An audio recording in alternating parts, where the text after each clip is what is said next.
Hoje nós vamos continuar a nossa série que fala sobre disciplinas espirituais. Nós já estamos falando disso há 2 semanas, agora é a terceira. Falamos do princípio de absorção bíblica, falamos de oração e hoje nós vamos falar de adoração. Amém, queridos? Nós vamos aprender sobre isso e eu tenho certeza que vai ser uma bênção para a sua vida, como está sendo para a minha. Eu já tenho tido testemunhos a respeito dessa mensagem, de pessoas que estão dizendo: pastor, eu entendi, eu me livrei de uma culpa de 31 anos, uma pessoa me disse hoje, depois do segundo culto de Sorocaba, eu me livrei de uma culpa de 31 anos, porque eu entendi o que é adoração, e agora eu vou adorar sem culpa. Amém, queridos? Eu creio que você vai ter um testemunho para contar também. Nós temos falado já, durante toda essa série, a tônica dessa série, é que a prática da disciplina bíblica é uma prática que nos gera transformação. Porque esse é o propósito da vida cristã. Paulo diz aos Romanos, no capítulo 8, verso 29, que aqueles que de antemão conheceu também predestinou para serem conforme a imagem de seu Filho Jesus, a fim de que ele seja primogênito entre muitos irmãos. Até o final dessa série, se você não decorar esses 3 versículos, não tem outros versículos para você decorar, porque esse é a tônica da vida cristã. Você começa para ser transformado como Jesus. Então não há possibilidade de desculpa. Ah, mas isso é Jesus, eu não. Ah, você não é amável. Ah, mas eu não sou amável como Jesus, mas eu não sou Jesus. Mas você não perdoa ninguém. Ah, mas eu não sou Jesus. Cristão não pode dar essa desculpa. Se você faz algo que destoa demais do caráter de Jesus, você se arrepende e deixa o Espírito Santo te transformar, porque é esse o objetivo da vida cristã. Amém? Estão comigo? E nós falamos que Deus vai usar pelo menos 3 elementos para fazer isso. O primeiro elemento são as pessoas, as relações. Provérbios 27, 17. Está escrito o quê? Que assim como ferro afia o ferro, assim o seu irmão afia o seu companheiro. Amém? Então, as relações nos transformam naquilo que Deus quer. Mas não são só as relações, também são as circunstâncias. Romanos 8, 28. Todas as coisas contribuem juntamente para o bem daqueles que amam a Deus, daqueles que são chamados segundo o seu propósito. E aí ele vai entrar no 29 dizendo que o propósito é nos tornar parecidos com Jesus. Então Deus vai usar as pessoas, Deus vai usar as circunstâncias para nos transformar. Mas essas 2 questões, tanto pessoas como relações, como situações, circunstâncias, nos transformam de fora para dentro. Nós somos provocados por essas coisas para mudarmos. Uma pessoa difícil exige que nós cresçamos em paciência. Uma pessoa complicada, briguenta, nos faz crescer em amor. As circunstâncias difíceis nos fazem confiar no Senhor, nos fazem esperar nele, nos fazem entender que nós precisamos ter uma reação segundo as Escrituras. Mas a observação das disciplinas espirituais não nos torna passivos no processo. Enquanto as pessoas, enquanto as circunstâncias, elas vêm de fora para dentro e nós reagimos a elas, e as nossas reações mostram como está o nosso coração. Quando nós aprendemos a viver uma vida disciplinada, nós vamos construindo uma vida em Deus e vamos provocando transformações em nós. Quando você começa a ter uma vida devocional, de leitura bíblica, uma vida de oração, entendendo o que fazer no período da oração, você vai construindo uma vida diferente, vai provocando a transformação que o Espírito deseja causar. Amém? Isso você entendeu, né? E se não entender, você vai ouvir 8 vezes, eu vou fazer a mesma introdução. Agora, se nós estamos falando de transformação, a adoração tem tudo a ver com isso. Olha o que está escrito no Salmo 115. Salmo 115, do verso 4 ao verso 8. Os ídolos deles de prata e ouro são feitos por mãos humanas. Têm boca, mas não podem falar. Olhos, mas não podem ver. Têm ouvidos, mas não podem ouvir. Nariz, mas não podem sentir cheiro. Têm mãos, mas nada podem apalpar. Pés, mas não podem andar. E não emitem som algum com a garganta. Tornem-se como eles aqueles que os fazem e todos que neles confiam. Deixa eu te dar o contexto. O salmista está fazendo uma oração de confiança no Senhor. E de repente o salmista declara uma questão que os ímpios fazem a eles. Por quê? Os outros povos tinham deuses que tinham figura. Se você fosse para um filisteu e falasse: onde está o teu Deus? Um filisteu te levaria no templo de Dagon e te mostraria o Deus deles. Esse aqui é o meu Deus, é Dagon. Mas quando perguntavam a um hebreu: aonde está o seu Deus? Ele não tinha uma figura para apresentar, porque o Deus do hebreu, assim que é o nosso Deus, não tem imagem. Então ele dizia: o meu Deus está no céu, como resposta às pessoas que lhe perguntavam onde está o seu Deus. Mas ele devolve a provocação e diz: o Deus deles tem olho, mas não vê, ouvido, mas não ouvem, mão, mas não apalpam, pés, mas não andam. Falando dos deuses que são criados pelos homens. E ele diz: tornem-se como eles, aqueles que os fazem e aqueles que neles confiam. Ele estava dizendo: se você é uma pessoa que confia num Deus inanimado, que você se torne como ele, inanimado, sem vida. Parece, à primeira vista, que o salmista só está rogando uma praga aos idólatras. Parece que é isso. Mas quando você lê o contexto geral das Escrituras, o salmista está falando de um princípio espiritual. Eu quero te mostrar esse princípio. Na segunda carta de Paulo aos Coríntios, no capítulo 3, a partir do verso 16, diz assim: mas quando alguém se converte ao Senhor, o véu é retirado. Ora, o Senhor é o Espírito, e onde o Espírito do Senhor está, ali há liberdade. Mas todos nós, vamos dizer assim, e todos nós, diga assim, e todos nós, que com a face descobertas, contemplamos a glória do Senhor. Fica aí. Ele está dizendo que nós, com o rosto descoberto, nós contemplamos, ficamos olhando para o Senhor. O que acontece conosco? Agora eu vou ler para você. Segundo a sua imagem, estamos sendo transformados com a glória cada vez maior, a qual vem do Senhor, que é Espírito. O que Paulo está dizendo? Paulo está dizendo que nós estamos com o rosto descoberto. Para você entender isso, tem que entender o contexto do capítulo. Ele começa dizendo: nós não somos como Moisés, que cobriu o rosto para esconder a glória que desvanecia. Se você ler o Antigo Testamento, e você ler os relatos de Moisés, tanto vindo do monte, ou Moisés indo no tabernáculo, na tenda do encontro, o texto vai dizer que todas as vezes que Moisés ia para o tabernáculo, ou quando ele desceu do monte, a sua face brilhava. Se você ler o texto, você vai perceber assim, que a face brilhava, todos viam sua face brilhando, e depois ele cobriu o rosto com um véu. Se você ler o Antigo Testamento sem ler Paulo, você vai dizer assim: nossa, ele escondia porque era muito brilho para as pessoas ficarem olhando. É que ele tinha que esconder a glória, porque o negócio era muito brilhoso, e as pessoas não podiam ficar olhando para a glória. Mas Paulo revela que não era por isso que ele escondia, é porque aquela glória sumia. Então ele colocava o véu para que todo mundo ficasse pensando que a glória ainda estava lá, mas não tinha mais glória. Então as pessoas olhavam o rosto dele coberto e pensavam: esse cara brilha pra caramba, hein? Tem que cobrir o rosto por causa do brilho, mas não tinha brilho mais nenhum. E Paulo diz: nós não somos como ele, porque a glória da primeira aliança, ela desvanecia, ela vinha e passava, mas a glória da nova aliança, conforme nós olhamos para Jesus, nós vamos sendo transformados segundo a imagem dele, e essa glória não para de brilhar, ela vai crescendo, nós vamos brilhando de glória em glória, numa glória cada vez maior, dizendo que a glória da nova aliança é superior à glória da antiga aliança.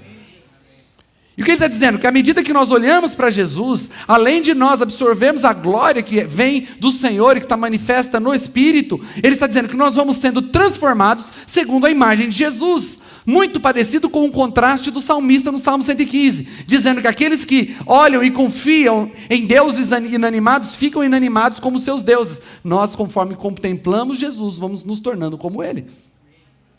Esse é um princípio. E aí você poderia dizer assim: e o que contemplação tem a ver com adoração? Olha o que o salmista diz no Salmo 63. Salmo 63, do verso 2 ao verso 4. Certamente eu te contemplei no santuário, e vi o teu poder e a tua glória.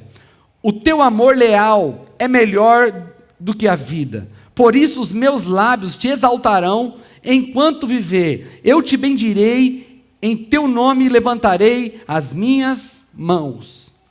Muito interessante a história de Davi. E esse salmo Davi escreve depois, se você ler o salmo inteiro, você vai dizer que ele já se trata como rei. Então isso aqui é um salmo que Davi escreve provavelmente quando ele estava fugindo do seu filho Absalão. Uma curiosidade sobre esse salmo, que ele se tornou o salmo da manhã da igreja primitiva. Nas reuniões matutinas, a igreja primitiva usava esse salmo para abrir as reuniões.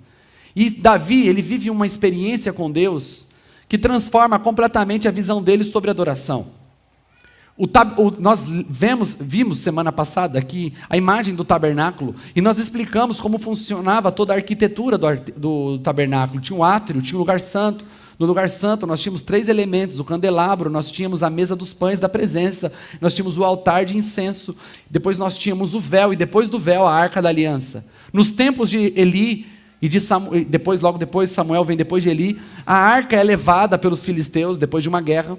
Depois essa arca é devolvida, ela fica nas periferias de Israel, mas depois Davi manda buscar essa arca. Primeiro ele tenta, não consegue, a arca fica na casa de Obed-edom. Depois Davi consegue trazer a arca para Jerusalém, e quando Davi traz a arca para Jerusalém, em vez dele devolver a arca no lugar, no Santo dos Santos, onde era o lugar dela, Davi, por algum motivo que a Bíblia não explica e não tem um texto mandando Davi fazer isso, Davi faz algo diferente. Ele põe a arca da aliança em um tabernáculo, em uma tenda simples, e coloca para ter um turno de 24 horas de adoração em volta da arca, adorando ao Senhor. Nós não vamos encontrar um lugar onde Davi recebeu essa orientação. A gente só entende que é de Deus porque o próprio Deus disse que ele vai levantar o tabernáculo caído de Davi. E onde Davi tira essa ideia de turno de adoração ininterrupto em volta da presença do Senhor? Isso acontece no céu. Nós vamos ver hoje que no céu, os 24 anciãos e os anjos, os milhares, os milhões de anjos adoram o Senhor ininterruptamente, tirando suas coroas e colocando aos pés do Cordeiro. Então, de alguma forma, Davi teve um entendimento de algo que acontece no céu. E no Salmo 63 ele está dizendo: eu vi a tua glória no santuário. E ele diz: quando eu vi a tua glória, eu contemplei a tua glória, eu percebi que o teu amor leal é maior do que a vida. E por ter entendido que o teu amor é maior do que a vida, eu te bendirei todos os dias. O processo de adoração é exatamente isso: contemplação, entendimento e resposta. Eu vou repetir: contemplação, entendimento e resposta. Eu vejo, eu entendo e eu respondo. Essa resposta ao que vemos, ao que entendemos, é chamada de adoração ao Senhor. E eu quero te mostrar que em todo o ambiente de adoração que a Bíblia expõe, ela expõe o cenário que todo mundo está vendo, para depois explicar qual é a reação das pessoas que estão vendo aquele cenário. Vá comigo para Apocalipse capítulo 4. Apocalipse capítulo 4, a partir do verso 2, diz assim: aquele que estava assentado era de aspecto similar à pedra de jaspe e ao sardônio. Só dá uma segurada para mim te explicar do que ele está falando. Apocalipse capítulo 3, João recebe do Senhor Jesus instruções para escrever 7 cartas para 7 igrejas. Depois que ele termina de escrever as cartas, no capítulo 4, ele diz: eu fui levado ao céu. Então aqui João está tendo uma experiência de entrar no céu. Ele está vendo algo que um dia todos nós veremos. Amém? Amém. Você vai ver, amém? Amém? E olha o que ele está vendo. Ele viu que alguém estava sentado no trono. Ele está falando como era. Aquele que estava sentado era de aspecto similar à pedra de jaspe e ao sardônio. Um arco-íris semelhante a uma esmeralda circundava o trono. Imediatamente vi-me em espírito, e eis que havia um trono no céu, e alguém sentado nele. Ao redor do trono havia 24 outros tronos, e neles estavam sentados 24 anciãos. Eles estavam vestidos de branco, e na cabeça tinham uma coroa de ouro. Do trono saíam relâmpagos, vozes e trovões. Diante dele estavam acesas 7 lâmpadas de fogo, que são os 7 Espíritos de Deus. Diante do trono havia um mar de vidro como de cristal. No centro e ao redor do trono haviam 4 criaturas viventes cobertas de olhos, tanto na frente como atrás. A primeira criatura vivente era semelhante a um leão, a segunda a um bezerro, a terceira criatura vivente tinha um rosto como de um homem, a quarta era semelhante a uma águia em voo. Cada uma delas tinha 6 asas e eram cheias de olhos, tanto ao redor como por baixo das asas. Para um pouquinho aí. Você conseguiu criar essa imagem na sua cabeça? Eu mandei inteligência artificial essa semana criar essa imagem para me dar medo, eu mandei pagar. A gente não consegue imaginar que cenário era esse. Um cenário espantoso. Imagina João sendo levado ao céu e de repente ele vê Esse cenário, 4 criaturas, cada uma com um rosto diferente, um trono no centro, com alguém sentado nele que tinha aparência de pedra preciosa, outros 24 tronos em volta desse trono, e nesses tronos, 24 anciãos. Ele vê uma coisa gloriosa, contemplação. Então ele está vendo, o que ele está contemplando? Não é ele que está contemplando, tá? Ele está vendo uma cena de contemplação, porque os 24 tronos estão ao redor de um trono. Ao redor quer dizer que eles estavam para esse outro trono, em direção a esse trono. Tinha um trono principal, e nesse trono principal estava sentado um que tem aparência de pedra preciosa. Esses 4 seres viventes estavam ali. O livro de Apocalipse é um livro altamente simbólico, mas também ele mistura literalidade com simbologia. Então nós teríamos que aqui sentar para estudar e discernir onde é a parte literal, onde é a parte simbólica, e a parte simbólica, o que ela nos diz. Mas o que eu estou tentando te levar é para o cenário de contemplação.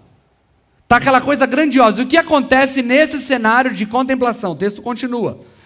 Dia e noite dizem sem cessar: Santo, Santo, Santo é o Senhor, o Deus Todo-Poderoso, que era, que é e que há de vir. Todas as vezes que as criaturas viventes dão glória, honra e graças àquele que está sentado no trono e que vive pelos séculos dos séculos, os 24 anciãos se prostram diante daquele que está assentado no trono e adoram ao que vive pelos séculos dos séculos. Eles lançam suas coroas diante do trono e dizem: digno és tu, Senhor, e Deus nosso, de receber a glória, a honra e o poder, porque criaste todas as coisas e por tua vontade elas existem e foram criadas. A resposta da contemplação é a adoração.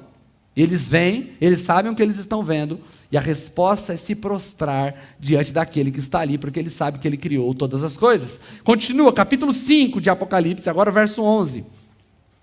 Diz assim: então olhei e ouvi a voz de muitos anjos, milhares de milhares e milhões de milhões. Eles rodeavam o trono, bem como as criaturas viventes e os anciãos, e cantavam em alta voz: digno é o Cordeiro que foi morto de receber poder, riqueza, sabedoria, força, honra, glória e louvor.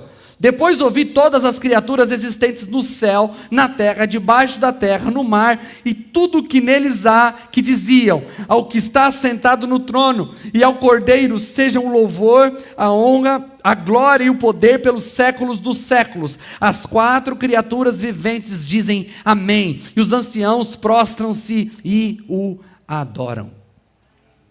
Diante do que eles estão vendo, a resposta, lembre disso, que adoração não é ação, é reação. Porque às vezes a gente pode pensar assim: nossa, vou chegar no céu, vou ficar dizendo santo, santo, eu não vejo muita graça nisso. Eles não se propõem chegar lá para dizer santo, santo. É que quando eles chegam lá e vê o que eles veem, a resposta é santo, santo, santo, santo. Então a adoração é a resposta. Adoração é reação ao que eles estão vendo. Eles estão vendo algo tão grande que a única resposta possível é essa. E aí você poderia dizer assim: se eu estivesse vendo o que eles estão vendo, se eu chegasse lá e fosse impactado com essa imagem, e não só com essa imagem, mas uma revelação profunda de quem Deus é, de quem Jesus é, talvez eu responderia como eles respondem. Mas eu não estou vendo isso. Eu não tenho acesso a esse entendimento tão claro. Eu não tenho acesso a essa visão tão clara. Então como poderei eu responder como eles? Se você argumenta assim, você só confirma o meu ponto. Que nós adoramos aquilo que vemos e entendemos. Se não entendemos e não vemos, então não adoramos.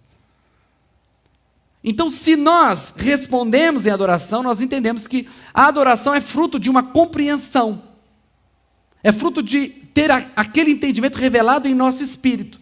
E é mais ou menos sobre isso que Jesus conversa com a mulher samaritana, lá em João capítulo 4.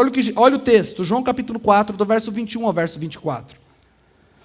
Deixa eu te dar um pano de fundo antes de nós lermos. Pode ir, se você puder tirar o texto, depois a gente lê junto. Jesus está passando por Samaria. Samaria, teoricamente, ele faz parte do território israelita, mas não do território judeu. Deixa eu explicar isso.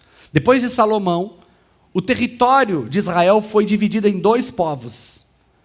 10 tribos foram seguir um homem chamado Jeroboão, e as outras 2 tribos ficaram com a linhagem, a dinastia de Davi. Essas 2 tribos eram Judá e Benjamim. As outras 10 tribos formavam o reino norte, chamado de Israel. As outras 2 tribos formavam o reino sul, chamado de Judá. Por muito tempo, os 2 povos se consideravam irmãos. Mas, depois do exílio, porque eles pecaram, tanto um povo quanto outro pecaram contra o Senhor. O reino norte foi levado como exílio para a Síria, e o reino sul foi levado como exílio para a Babilônia. O reino norte foi levado para o exílio primeiro. Mas a Síria tinha um modelo de repovoamento diferente da Babilônia. Quando eles tiram o povo de Israel de lá, eles levam outros povos para enfraquecer a cultura, enfraquecer a língua, enfraquecer a fé, para dominar completamente e formar um império. Essa era uma estratégia militar. Mas quando essas pessoas que vão morar no lugar dos israelitas chegam lá, começam a haver ataques de leão, de urso, um monte de praga, pelo menos é o que eles mesmos relatam, e eles vão dizer o seguinte: peça ao rei que envie de volta os sacerdotes para nos ensinar a respeito do Deus dessa terra, porque nós não sabemos como adorá-lo e estamos sendo atacados.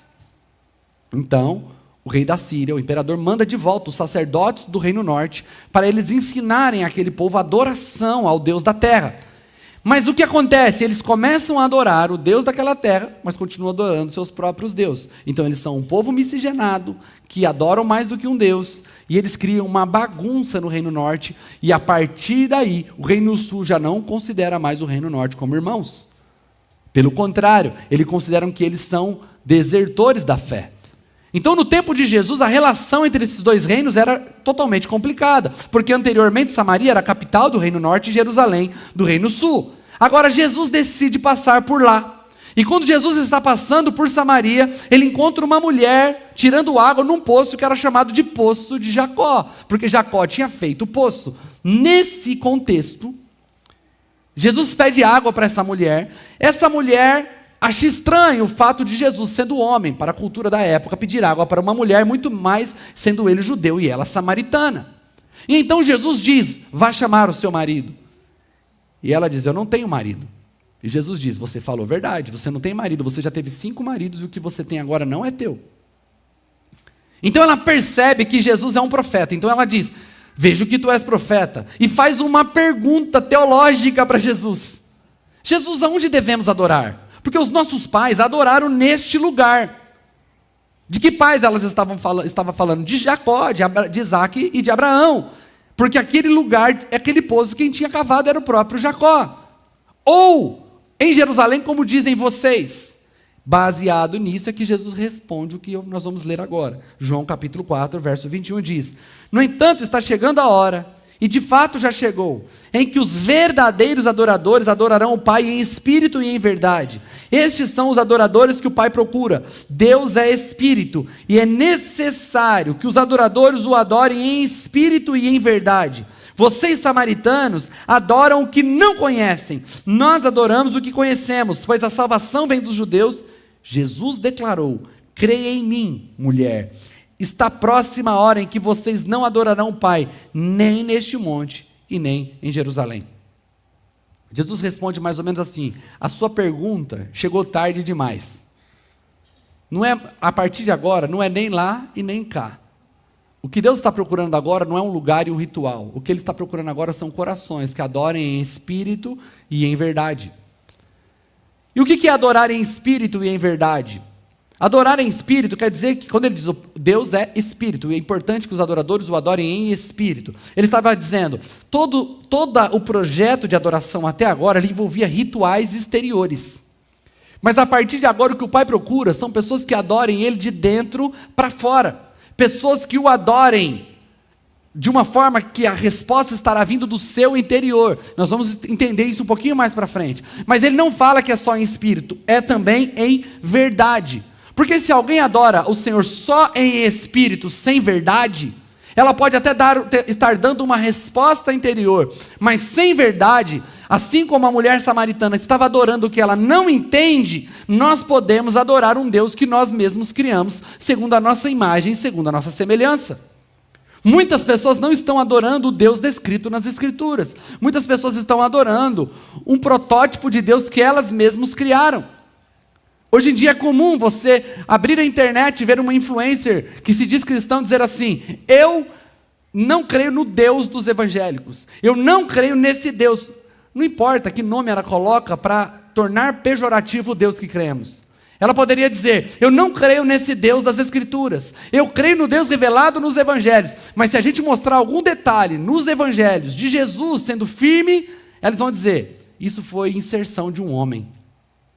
Pessoas que estão mudando a verdade pelos seus gostos, dizendo que a Bíblia não é a palavra de Deus, mas ela contém a palavra de Deus. Deixa eu dizer, ela não contém, ela é a palavra de Deus de Gênesis a Apocalipse. Nós vemos e temos a revelação de Deus aqui. É o que Jesus falou, porque o que Jesus falou não é contrário ao que os profetas profetizaram, e não é contrário ao que os apóstolos esclareceram. Então nós cremos no Deus revelado nas Escrituras de capa a capa. E quando nós entendemos isso, nós passamos a adorar não só em espírito, mas também em verdade. Mas se formos adorar só em verdade, sem uma resposta interior, o processo de adoração pode deixar de ser uma resposta e se tornar uma obrigação. Não, eu estou indo lá porque eu tenho que adorar, né? Fazer o quê? Ele é Deus, né? Se não adorar, ele me mata. Ai de mim, ai de mim. E essa não é adoração. Porque a adoração, ela é uma resposta àquilo que entendemos e àquilo que o Espírito Santo encontra em nós, de entendimento para nos revelar quem Ele é, para gerar essa resposta que virá de dentro de nós, como uma resposta àquilo que compreendemos e temos revelação. Olha o que o apóstolo Paulo diz, lá em 1 Coríntios, capítulo 12, verso 3. Por isso eu afirmo que ninguém que fala Espírito de Deus diz Jesus seja fala pelo Espírito de Deus diz Jesus seja amaldiçoado. E ninguém pode dizer Jesus é Senhor a não ser pelo Espírito Santo. Ou seja, ao conhecer, o Espírito Santo tem as ferramentas necessárias para gerar revelação no nosso espírito, para que nós possamos responder em adoração. E a pergunta é: como eu posso conhecer? Porque esses 24 anciãos, eles estão ao redor do trono, eles estão diante do objeto do conhecimento, é olhar, é entender e adorar. Mas como eu, aqui na terra, posso entender para dar uma resposta adequada? Olha o que o apóstolo Paulo diz aos Romanos, no capítulo 1, verso 20. Pois desde a criação do mundo, os atributos invisíveis de Deus, o seu eterno poder e a sua natureza divina, têm sido vistos claramente, sendo compreendidos por meio das coisas criadas, de forma que tais homens são indesculpáveis. A primeira coisa, Deus se revela na sua natureza, e essa revelação é uma revelação universal. Todos os homens podem ver os atributos de Deus na sua criação, e só não adoram Ele aqueles que fecham o seu coração. Por isso Paulo diz que todos os homens são indesculpáveis, porque Deus se revela. E quando nós começamos a ter um entendimento de que Deus é o Criador, é impossível não adorá-lo quando nós vemos as obras de suas mãos. Irmãos, se você começar a entender isso, hoje nós estávamos, depois dessa mensagem, estávamos vindo de Sorocaba, tinha um irmão aqui da igreja junto comigo, que estava pegando carona, e de repente nós estávamos conversando, quando a gente subiu no topo, eu falei: para, dá uma olhada nisso. Aquele vale maravilhoso vindo de Sorocaba para cá, aquela coisa mais linda, o céu. Eu falei: é disso que eu estou falando. Quem consegue ver Deus na sua criação, para responder a Ele, quando você tem acesso a uma imagem dessa. Muda tudo, irmãos, quando você começa a ver Deus como Criador. Você andando na Rio Santos ali, pegando São Paulo, rumo ao Rio de Janeiro, você olha aquela mata atlântica do lado esquerdo, aquela mata verde, coisa mais linda. Quem nunca fez esse caminho, faça, você vai se impressionar. Aquela mata linda, mas pega um dia de sol. Difícil é pegar sol em Ubatuba, mas se você tentar, um dia você consegue. Aí você pega aquela rota, aquela linda, aquela mata atlântica, do lado direito, o mar azul, aquela faixa de areia. O seu coração se enche de alegria e você fala: ó, como meu Deus é lindo. Ó, como meu Deus é maravilhoso. É uma adoração que vem do entendimento que Deus é o Criador de todas as coisas. O ano passado eu estava viajando a trabalho e eu tinha saído de noite da Alemanha, viajei a noite toda de carro, cheguei na Suíça, fui dormir no hotel que eu tinha alugado. Eu não sabia exatamente onde era, porque eu aluguei pela internet e fui entrando nos caminhos doidos. Eu falei: eu acho que eu errei. Fui andando, entrando no meio de uns planos, de umas vacas, de uns matos. Falei, meu Deus do céu, eu acho que eu vou dormir num celeiro. E realmente a casa parecia um celeiro. Acho que a pessoa pegou um celeiro e transformou numa casa. Cheguei, era uma pousada, me receberam bem, fui dormir, não dava para ver nada. De manhã eu acordo. Quando eu abro a janela assim, irmão, é mais ou menos isso aqui que eu estou vendo assim, ó. Quando eu abro, eu falo, meu Deus do céu. Parecia, a impressão que eu tive é que Deus tinha sentado numa cadeira, pegado uma tela, um pincel, e feito um quadro. Diante daquilo, não houve uma outra resposta. Para quem vive pensando em Deus, quando eu vi aquilo, eu respirei fundo e falei, o Senhor é sensacional. Não tem como você não ter, como Deus é. Fico pensando que as pessoas ficam tentando criar uma imagem de Deus, às vezes criam uma imagem assim, de um Deus ranzinza, de um Deus problemático. Irmãos, que Deus ranzinza faz uma arara com tantas cores como Ele fez?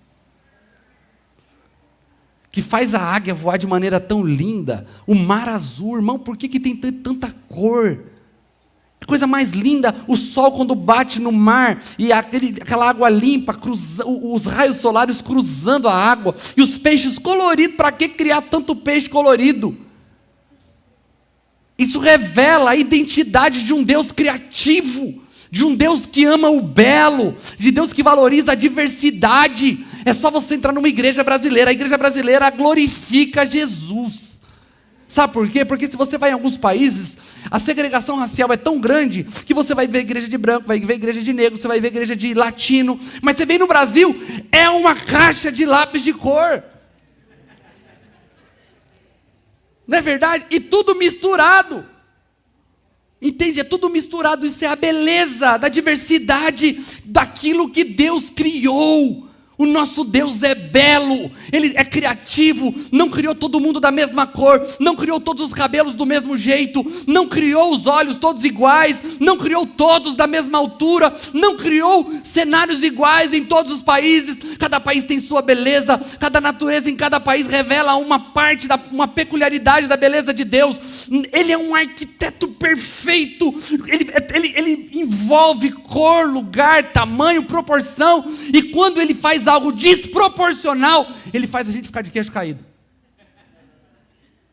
Você não consegue conhecer Deus e adorar Ele por causa disso.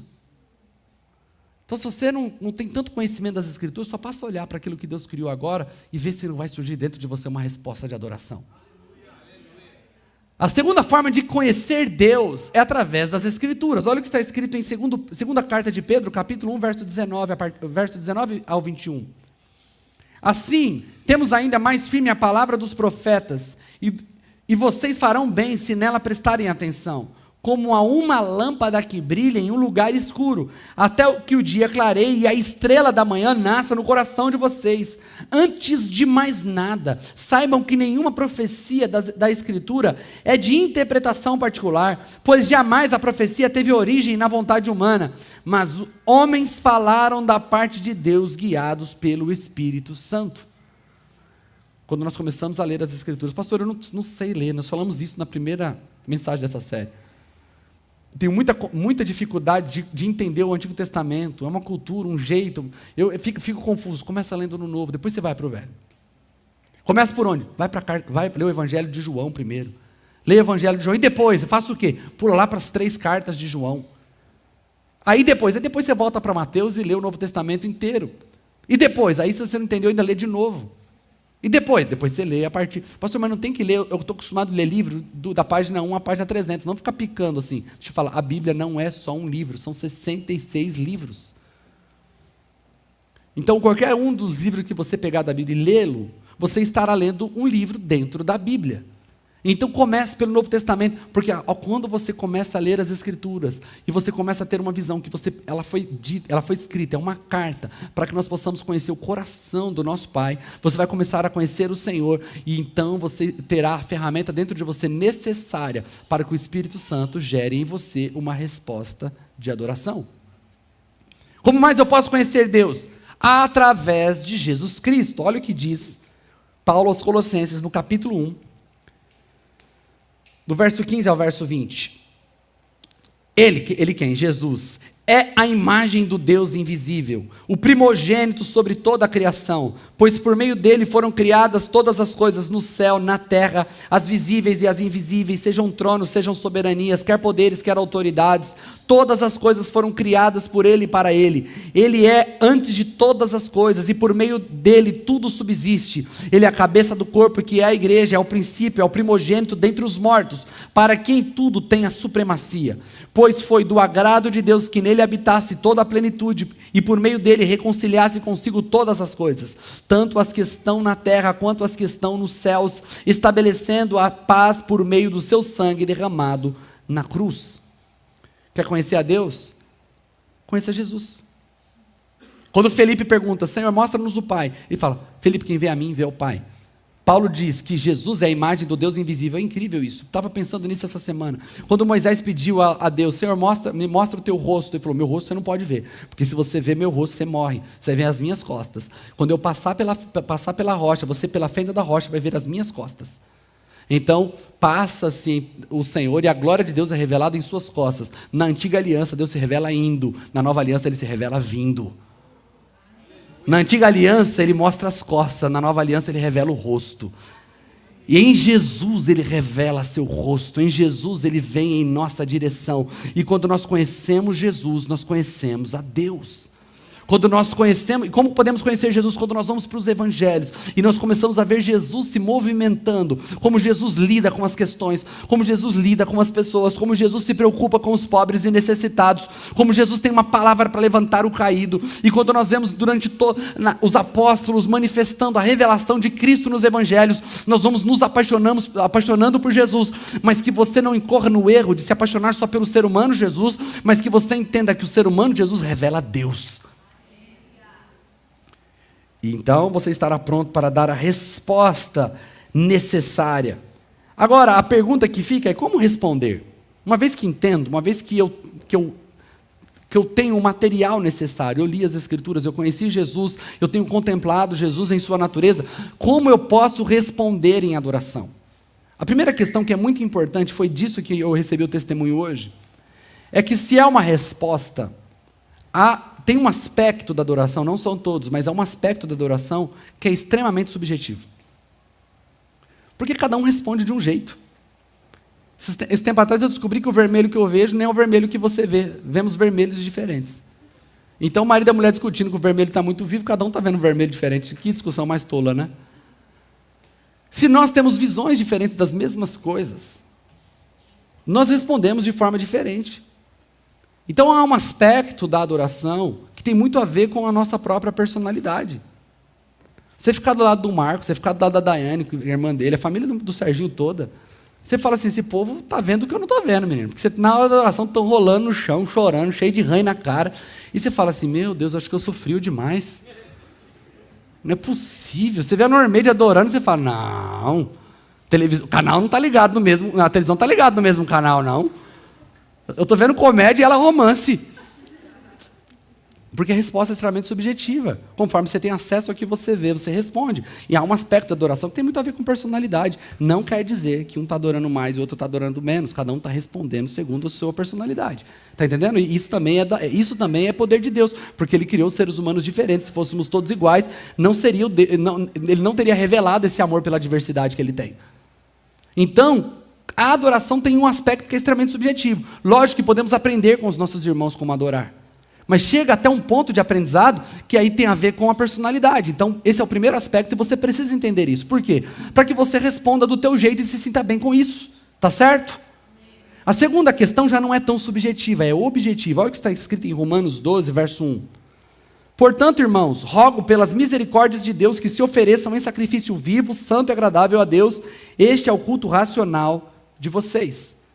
Que isso quer dizer que no Antigo Testamento a adoração era um serviço, isso não mudou. Eles pegavam um animal e ofereciam em gratidão ao Senhor. Não era assim, eu vou ter que dar o meu melhor cordeiro. Isso não era gratidão. Justo esse ano que nasceu um cordeiro tão bonitinho, o primeiro eu queria ficar para mim, para melhorar a genética do meu rebanho. Não, ele pegava aquele primeiro cordeiro do rebanho e falava, esse ano Deus me deu um cordeiro para ofertar maravilhoso, hein? Que oferta eu vou oferecer? E ele levava isso até o lugar onde Deus escolheu e oferecia esse cordeiro como sacrifício. Paulo está dizendo que a gente não precisa mais oferecer um cordeiro no culto, mas nós oferecemos a nossa vida, e esse é o culto que Deus espera. Quando eu pego a minha vida e ofereço no altar do Senhor em gratidão, porque o culto não é para ser assistido, o culto é para ser oferecido. Você não veio aqui para assistir um culto, você veio aqui para oferecer um culto. Eu quero aproveitar para dizer para vocês que estão nos ouvindo online, mesmo que você esteja assistindo essa reunião, o aspecto não é para você continuar assistindo, o aspecto do culto é para você oferecer. Então, se você está de pijama, alguma coisa, tira, coloca uma roupa, vai para a frente da televisão e de fato ofereça um culto. Não é porque você está na sua casa que você não pode servir. Mesmo que você esteja vendo de longe, ofereça um culto ao Senhor. Se você um dia estiver online, não vai lá, hoje eu vou assistir na cama aqui dormindo. Até escora o celular, assim, daqui a pouco dorme, acorda, já passou 3 louvores, não entendeu a palavra porque picotou. Os irmãos da mídia trabalhando, fazendo os cortes, ver se a luz, se o rosto do pastor está amarelo, se o som está alto. A mídia trabalhando e o cara dormindo. Vai para a sala, liga a televisão, troca de roupa, toma um banho e fala, eu vou oferecer um culto ao Senhor. Não é porque eu estou na minha casa que eu só vou assistir, porque culto não é para ser assistido e é para ser oferecido. É por isso que nós falamos que, embora você venha aqui, a gente como tenta melhorar o som, estamos trabalhando para que você escute de forma agradável, tem audição para que as pessoas possam oferecer uma canção ao Senhor de qualidade, que tenha de fato o dom daquilo para oferecer. Às vezes nós nos confundimos, porque estamos buscando excelência. Você pode pensar que você está vindo assistir uma apresentação, mas deixa eu te dar uma resposta com muito carinho. Nós não estamos nos apresentando para vocês, nós estamos oferecendo um culto para Jesus. E o que fazemos é para te convidar para oferecer junto. Então quando você vê o irmão cantando, em vez de você analisar o irmão cantando, canta junto com ele. Canta junto com ele. Mas eu não gosto tanto dessa canção. Nossa, mas que pena, nós não te consultamos para fazer a playlist, mas porque nossas canções elas visam adorar a Jesus. Ele é o foco da nossa adoração. Então ele está dizendo que nós possamos oferecer um culto a Ele. E qual é o culto que Deus se agrada? É a nossa vida. É uma vida de santidade, é uma vida que abomina o pecado, é uma vida que não fica flertando com aquilo que a Bíblia diz que Deus condena. Porque como é que eu respondo ao que Deus é, de uma maneira contrária ao que Ele é, e posso acreditar que só pelo fato de eu estar aqui, Ele está recebendo uma adoração que o agrada? Então você pode oferecer um culto ao Senhor respondendo com a sua vida. E aí você me pergunta, pastor, e música? O Senhor falou a palavra inteira de adoração, mas não falou nada sobre música, porque música é um meio para responder e não um resumo da adoração. Nós vamos ver a música entrar no processo de adoração a partir de Davi, e já tinham se passado milhares de anos de pessoas adorando. Mas então quer dizer que a música não é importante? Não, ela é extremamente importante. Os milhares e milhares de anjos, os milhões e milhões de anjos cantam santo, santo, santo. Jesus, depois da ceia, a Bíblia diz que eles partiram pão e cantaram um hino. Os apóstolos vão dizer, quando vocês se reunirem, uns têm salmos, outros têm hinos. A música é uma resposta incrível de adoração. Você quer uma coisa que pode mudar o ambiente, como a música? É só você tentar pôr Laura Sogueles e tentar namorar com a sua mulher para ver se você consegue. Santo, cantando. Não dá não. Troca a música. Troca a música aí. Porque música gera ambiente. A música tem o poder de gerar aquilo que estamos falando. As pessoas me perguntaram essa semana, pastor, por que você não põe música para pregar? Sabe por que eu não ponho? Acho que foi você, né, Davis, que me perguntou. Por que você não põe música para tocar? Eu falei, porque eu vario tanto de assunto. Às vezes eu estou bravo, às vezes eu estou feliz. E aí a música, imagina as pessoas tentando colocar uma música para acompanhar um ambiente que o Espírito está tentando gerar. Tem que alguém sincronizar com alguém para tocar para mim. Porque música tem poder de gerar ambiente. Por isso que quando nós adoramos em comunidade, é muito importante adorar em comunidade. Hebreus 10, 25 vai dizer assim, não deixai-vos de congregar, como é de costume de alguns, ainda mais que vedes que chega aqueles dias, o tempo está se aproximando, e o cristianismo não é isolacionista, a fé cristã não é para te manter sozinho na tua casa, é para te trazer para a comunhão da comunidade. Porque talvez, e aqui eu termino, talvez, você pode dizer assim, eu estou frustrado com a minha vida de adoração, eu estou frustrado com a minha vida de adoração, eu não estou conseguindo adorar, parece que eu não entendi direito. A primeira coisa que você precisa entender é, talvez o seu foco não esteja em Deus. Porque quando você começa a focar em Deus, então em vez de você se preocupar, nesse momento em oferecer uma adoração, começa a focar em Deus, para que a adoração seja uma resposta do que você está vendo. Que a adoração seja uma resposta da revelação que você está tendo de Deus. Então foque em Deus. Segunda questão é que quando você tem a consciência do que seu foco não está em Deus e você começa a buscar um redirecionamento na tua vida cristã, você já está caminhando em direção à adoração. Mas talvez você precise conversar com um irmão maduro. Uma vez um irmão dessa igreja me mandou uma mensagem dizendo: pastor, meu tempo devocional é meio frio, sabe? Quase que eu nunca sinto nada. Eu leio a Bíblia, eu oro, mas não é um negócio assim que eu choro. Aí eu falei: sabe de uma coisa? 95% dos meus devocionais não tem emoção envolvida. Eu leio as Escrituras, aquilo traz uma clareza de quem Deus é. Eu oro, eu confesso a Deus as minhas dificuldades, entro no lugar santo e coloco diante do Senhor todos os meus pedidos, agradeço a Ele por me ouvir, levanto e vou viver o meu dia. 5% eu choro, eu entro num momento assim, diferente, mas a maioria não, porque a adoração não tem a ver com sentimento, tem a ver com o que eu vi, o que eu entendi, como eu respondo. Às vezes a resposta envolve emoção, às vezes não. E por que esse irmão deixou de se culpar no tempo dele sozinho com Deus? Porque ele ouviu alguém que está fazendo também. Por isso você não pode viver isolado na sua vida de adoração. E não é só adorar em comunidade, mas é fazer parte de uma comunidade para que você seja instruído para não parar, mesmo em dias de frieza. E eu quero terminar com esse texto. 1 Coríntios capítulo 13, verso 12 diz: agora, pois, vemos apenas um reflexo, como em um espelho, mas um dia veremos face a face. Agora conhecemos em parte, mas um dia conhecerei plenamente da mesma forma que eu sou plenamente conhecido. O espelho do tempo bíblico não era o espelho que nós conhecemos hoje, que gera detalhes de imagem. Se chegar perto de um espelho hoje, você vai chegar bem pertinho, bem iluminado, você vê os poros da sua pele. Tem espelhos que tem ainda, eu não sei se é uma lente que aumenta, né? Você compra aqueles espelhos para limpeza de pele, ele deixa você até mais feio do que você já é. Você é bonito, mais bonito do que você já é. Mas nos tempos bíblicos, o espelho era um metal polido.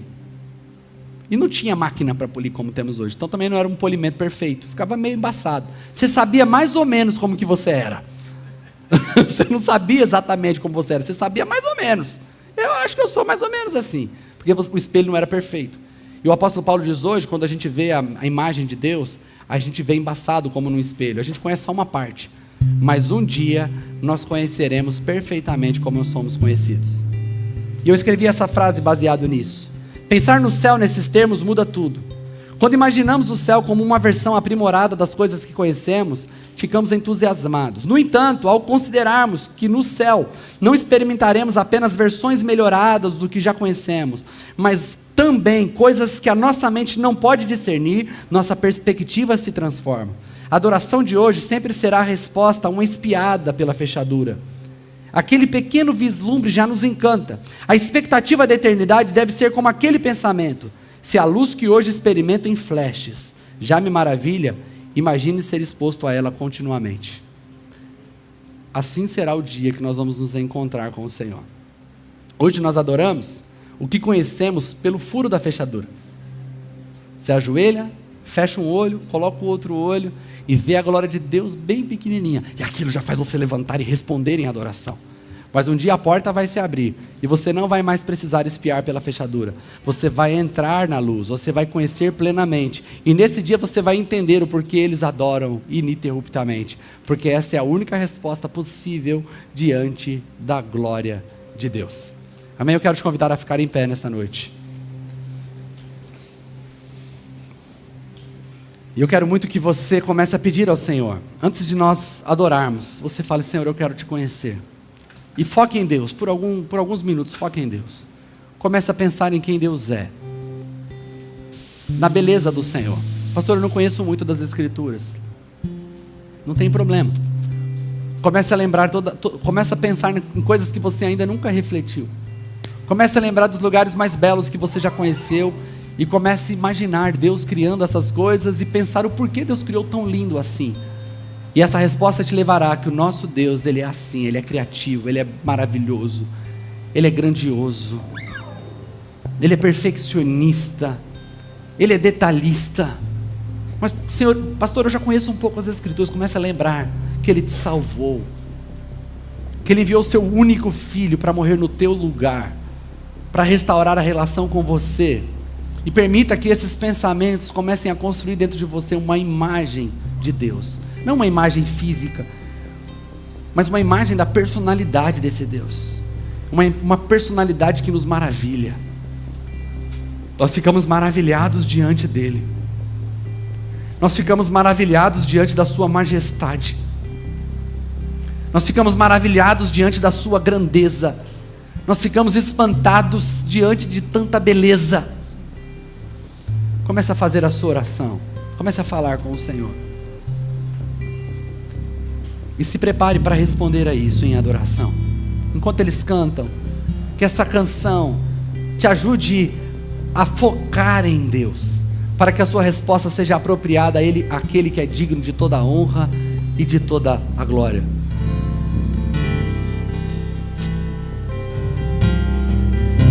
Sim, quero sentir suas afeições por mim. Não preciso me esconder, oh não. Não preciso mais temer.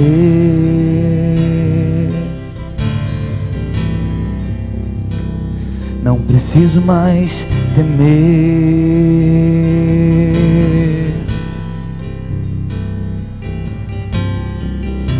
O véu já se rasgou, o caminho você trilhou para me aproximar de ti e poder te contemplar.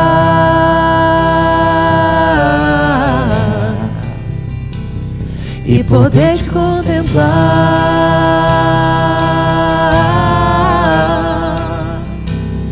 E poder te contemplar.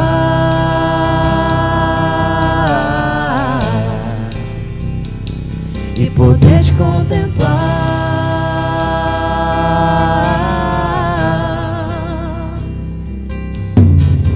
Quando eu te vejo, eu percebo algo diferente em mim.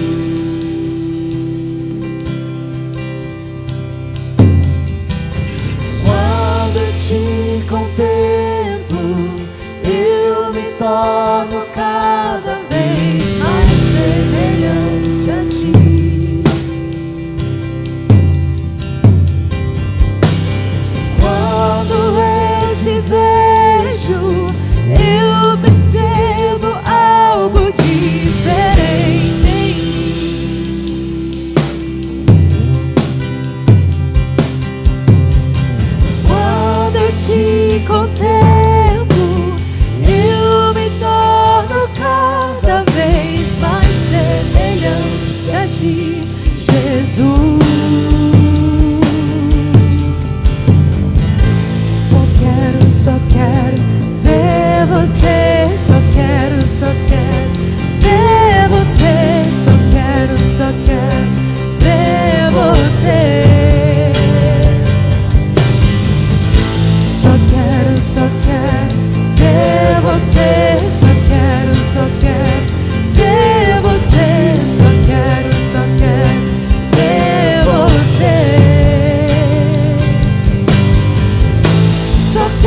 Só quero ver você.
amou.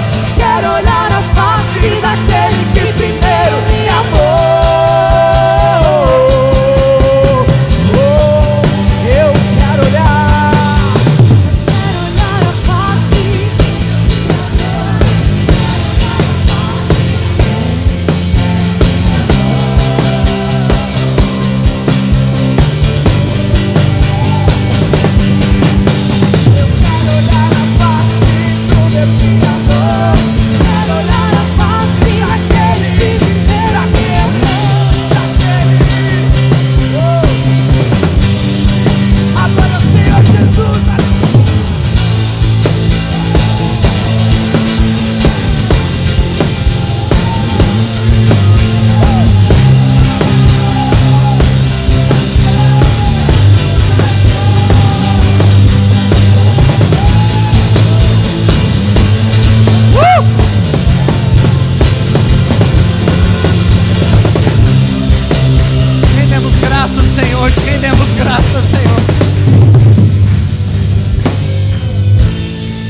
Revela-nos a tua face, Senhor. Que nesses dias possamos ter clareza de quem tu és. Que o nosso cristianismo receba uma guinada, Senhor. Que nós possamos aprender a tirar-nos do centro, tirar as nossas necessidades do centro, Senhor, e aprendermos a olhar para ti, Senhor. Todos nós temos questões, todos nós temos necessidades, e sabemos que o Senhor tem prazer em nos ajudar e nos transformar. Eu sei que muitos de nós chegamos a Ti porque precisávamos de algo, Senhor, e o Senhor prontamente nos atendeu. Mas leva-nos a uma segunda fase, onde nós esquecemos de tudo e olhamos para Ti e contemplamos a Tua grandeza, contemplamos o Teu poder, Senhor, e respondemos a isso como Davi, dizendo: os meus lábios Te bendirão e as nossas mãos se levantarão para Ti em rendição. Porque o Senhor é tudo que precisamos, o Senhor é tudo que queremos. Nós queremos Te glorificar esta noite e dizer que neste lugar o Senhor tem supremacia, que o Senhor tem um trono neste lugar, o Senhor tem um trono em nossos corações, e nós, como eles, nós nos prostramos e dizemos: Tu és santo, santo, santo, santo. E nós começamos a dizer isso agora, e um dia diremos por toda a eternidade. Peça ao Senhor para que Ele se revele a Ti. Diga: Senhor, eu quero Te conhecer, eu quero Te conhecer mais, eu quero me apaixonar, eu quero ser envolvido por esse amor que transforma. Ele é santo, santo, santo. Ele é santo, santo, santo. Ele é santo. Dá-nos revelação de quem Tu és. Dá-nos revelação de quem Tu és. Dá-nos revelação de quem Tu és. Dá-nos revelação de quem Tu és. Diga isso a Ele. Dá-nos revelação Santo, de quem Tu és Tu santo, és. Senhor. Nós respondemos com a nossa adoração. Dá-nos revelação de quem Tu és. Dá-nos revelação de quem Tu és. Dá-nos revelação de quem Tu és. Nós responderemos com a nossa adoração. Dá-nos revelação de quem Tu és. Dá-nos revelação de quem Tu Nós és. rendemos graças a Dá-nos Ti. revelação de quem Tu és. Dá-nos revelação. O que é que os anjos veem? O que eles veem, Que os fazem nós veremos o que eles veem. O que é que os anjos veem? Que os fazem cantação. O que é que os anjos veem? Que os fazem se prostrar. O que é que os anjos veem? Que os fazem cantar santo. O que é que os anjos veem? Que os fazem se prostrar.